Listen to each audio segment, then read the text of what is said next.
২০০১ সালের ১৮ এপ্রিল কুড়িগ্রামের রৌমারীর বড়াইবাড়ি গ্রামে ঘটে যায় বাংলাদেশ ভারত সীমান্ত ইতিহাসের অন্যতম আলোচিত সংঘর্ষ, যার নাম বড়াইবাড়ি যুদ্ধ।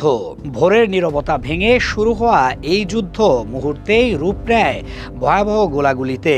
তৎকালীন বিডিআর সদস্য এবং স্থানীয় গ্রামবাসীরা সম্মিলিতভাবে প্রতিরোধ গড়ে তোলেন ভারতীয় সীমান্তরক্ষী বাহিনী বিএসএফের বিরুদ্ধে।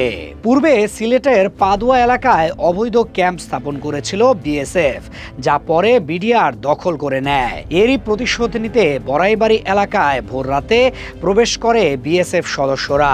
স্থানীয়দের মাধ্যমে খবর দ্রুত পৌঁছে যায় বিডিআর ক্যাম্পে, যেখানে তখন মাত্র কয়েকজন সদস্য অবস্থান করছিলেন। মাত্র ৮ থেকে ৯ জন বিডিআর সদস্য এবং শত শত গ্রামবাসী একসঙ্গে প্রতিরোধ গড়ে তোলেন।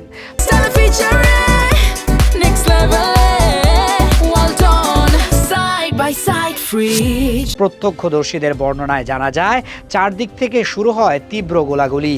সাধারণ গ্রামবাসীরাও অস্ত্র হাতে নিয়ে যুদ্ধে অংশ নেন। সীমিত জনবল থাকা সত্ত্বেও তাদের প্রতিরোধ ছিল অত্যন্ত সংগঠিত ও দৃঢ়, যা সংঘর্ষের গতিপথ বদলে দেয়। এই অসম লড়াইয়ে শেষ পর্যন্ত পিছু হটতে বাধ্য হয় বিএসএফ। সংঘর্ষে তাদের ১৬ জন সদস্য নিহত হয় এবং আরও কয়েকজন আহত হন। নিহত সদস্যদের মরদেহ ফেলে রেখে যেতে বাধ্য হয় তারা, যা ভারতীয় বিএসএফের জন্য ছিল অতি লজ্জাজনক।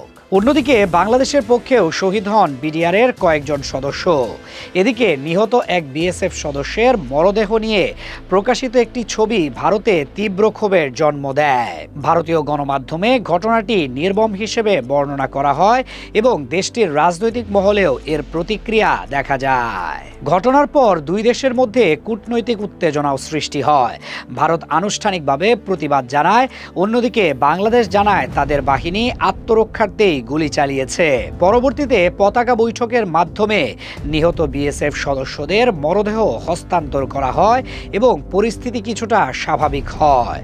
বড়াইবাড়ি যুদ্ধ প্রমাণ করে তৎকালীন বিডিআর এর পূর্ণ সক্ষমতাতেই লজ্জাজনক এক পরাজয়ের মুখ দেখতে হয়েছিল বিএসএফকে।